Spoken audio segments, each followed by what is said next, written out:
Hi guys, welcome to my channel and welcome to today's video about Love is Blind season 2. So I have been loving this season. I definitely do miss the extreme love story because all of these couples, I'm scared for all of them. Um, I like the drama. I miss the real true love. But this is messy this season, and I only need to watch the last episode. Who's gonna get married?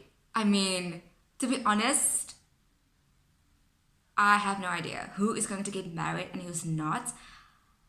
I think it's just very different. All these couples are struggling with some huge things, but I want to go through each couple and just talk about what I think about the couples, who's gonna make it, who is gonna get married, but who won't make it. So stick around, guys, because I am enjoying the show, and let's get into this. Whew, okay, and I want you guys to just in the comment section, I want to know your opinion. This is my opinion, and this is just how I'm analyzing the show. But I would love to hear your opinion. What do you think of the show? What do you think of the couples? Please. I just love analyzing and just seeing what you guys are also thinking. So where do we start? Should we just start with Shake and Deep Tea? Okay, let me just think. What do I think about this couple? I think Deep Tea is so smart. She knows that Shake has. It's up to him if they are going to get married. She will say yes. I think it's super sad that Deep Tea is in this situation. I do agree with her saying that, and I do agree with Shake's mom saying I'm on her side. She can find someone that loves her personality and loves her looks. That's not, it's not gonna be hard for her. So I do think it's really sad. Is that the type of relationship that you want? To be honest, if I knew my partner would talk about me like that, I mean, that's just an insecurity that, do you even want to go through with that? So I don't know about Shake. I think that I know he's being self-aware that he is doing this. I know that he's being self-aware that he doesn't find Deep Tea attractive.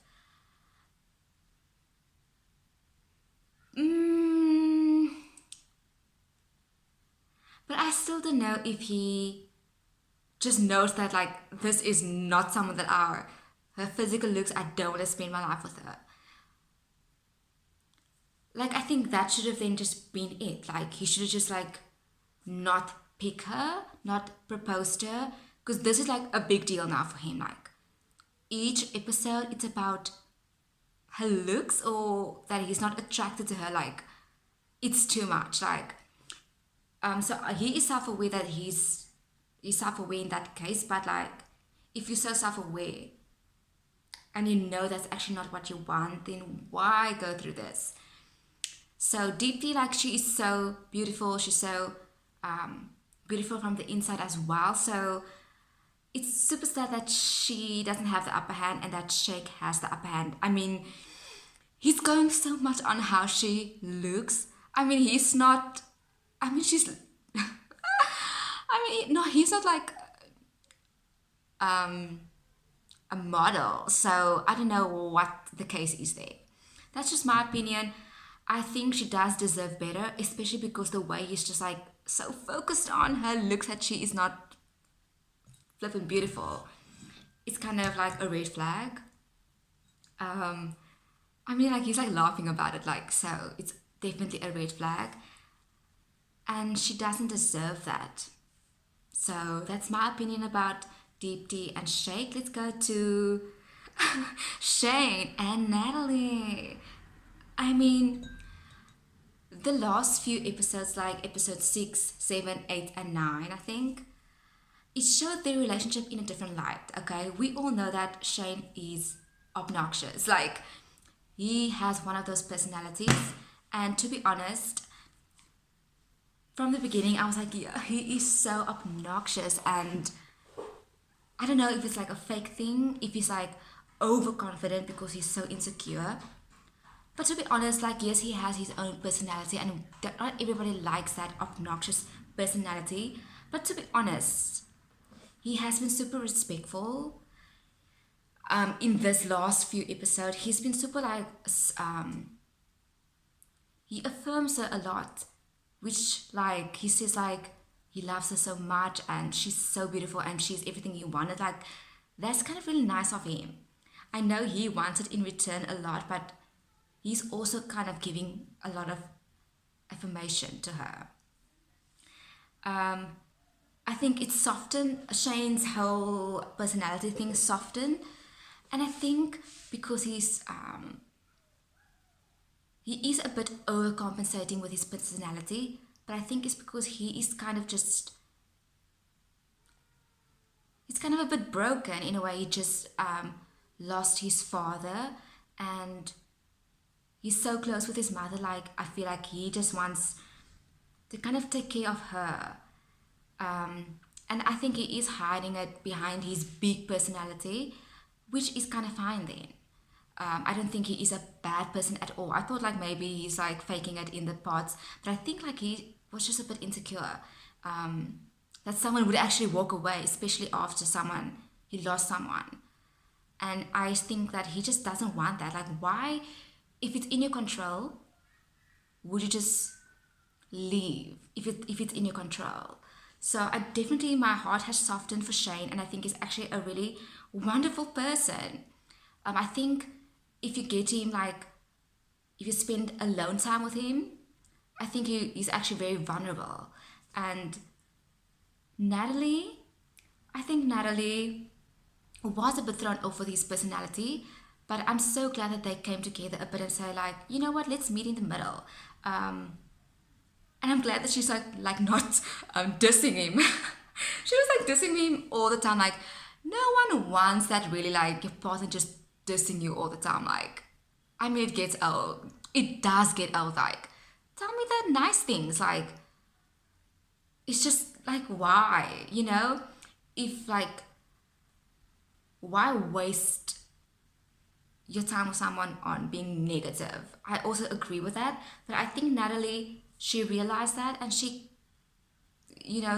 came humbly to him and said like, okay, this is what it is. And I actually do think they make a good couple. Like, I think they are, out of these couples, maybe the most compatible, just because there was no like extreme red flags. Even when Shane was talking to Shayna, he wasn't actually flirting. He wasn't actually trying to see if he still has that feelings for her.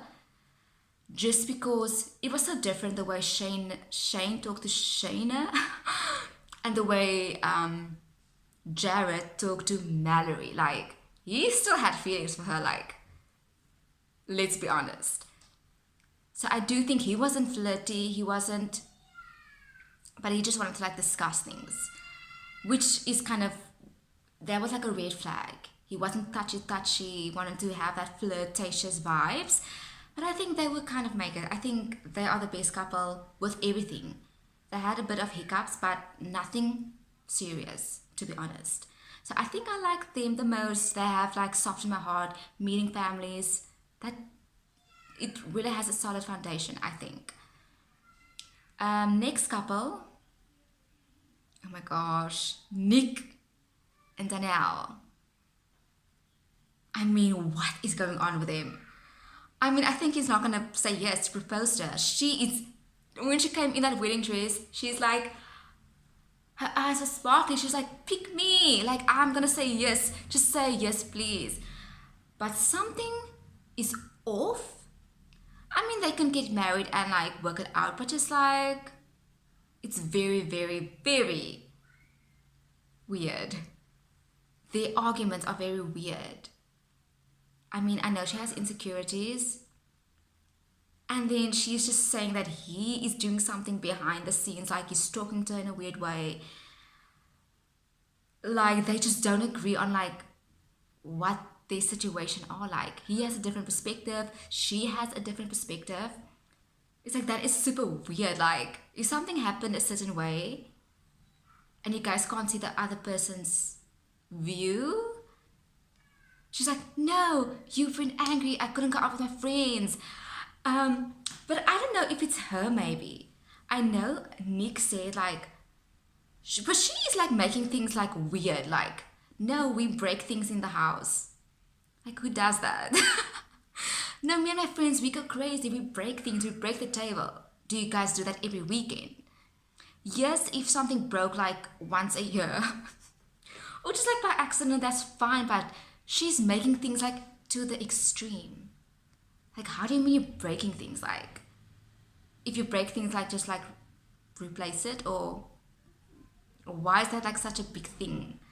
He has to accept that she breaks things when her friends come. That's what I'm saying. I don't know what is going on.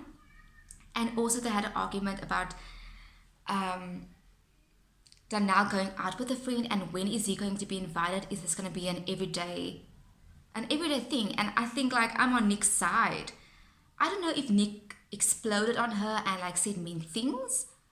I don't know about that, but I do agree on his side. Like, if you're gonna get married, are we gonna spend every weekend apart? And like weekends are your time to actually just go here together, go to the beach, go to markets, like go to family together, go with your friends together. But like, why was it such a big issue? I like them, but I think something is just, there's a wall between them and something is off. Next couple I want to talk about is, I'm not even going to talk about Shayna and Kyle. It's obviously that she doesn't want him. He was upset because she wasn't that clear about it. I mean, girl, come on now. You know you're not going to fall for him. Like, so I don't know. I mean, when they first met, oh, her body language was off. I mean, he should have read that immediately and said like, this is off. I don't deserve that. She should have said like, don't pressure me into this. If it's the show, maybe pressure her into doing something, getting married, or just like spending time with him. She should have said no. I mean, I don't even want to see them on screen because obviously it's not going to work. Next couple I want to talk about is Mallory and Sal. So I do like, they look good together. I mean, they look good together. Mallory, I don't know. Maybe she just is awkward. I just don't know if she likes him that much. Sal, I mean, I think if he showed her more a different side of him, she would like him. He's like the nice guy. But I mean, he's not like Sal, like he's kind of a bit of a player. I mean, the girl that showed up at his sister's house, like, you know, he also has moves. Like, he's not this put together, respectful, innocent guy at all. He's not innocent, okay? And I think if he's just a bit more like, yeah, the girls love me, I think Mallory would like that. She likes kind of a bit of feistiness. So I don't know why he's not showing her that. I think if he just showed her more of like, he's more spontaneous than she thinks. He does look like a suit type of guy just sitting at home. But he's not. I mean, he's not that innocent. He's a bit of like a danger guy. So whatever that means. So I do think like they have to show their true selves a bit. Like Mallory, I just haven't seen anything. But they look good together. And maybe they'll get married. Maybe we just don't see the spark between them. But maybe there is. And is there another? Okay, Jared and Ayana. I don't think she's going to pick him. I don't think she's going to pick him. I just think that she's going to leave him at the altar. And I hope she doesn't, because his father is there doing the ceremony for them. I mean, there's like real families that's getting twisted up in this show. So I hope it's not that bad, because like, I mean, his father's going to stand there up with him. I don't know if they are the best couple for me. I love Ayana. Jared, with this whole thing, I was like, but he's a good guy. But I think I'm not in love with the couple. I think they're just so different. They're so different. But I love them. So I think Natalie and Shane, they are going to get married. Maybe Mel and Sal. But that's kind of it. Is there anyone else? I just think those two. And I think the rest are going to try to work it out. So that is kind of my analysis on Love is Blind Season 2. I am loving the drama. But these couples, guys, it's just so risky. Like, I don't know if they are going to make it in the real world. Maybe Natalie and Shane. So I will see you guys for the finale. Like, I will be here. I will be here again just to talk about the finale. So thank you guys so much for watching this Love is Blind analysis, and I hope you guys will come back to see the next video, and I'll see you guys soon. Bye.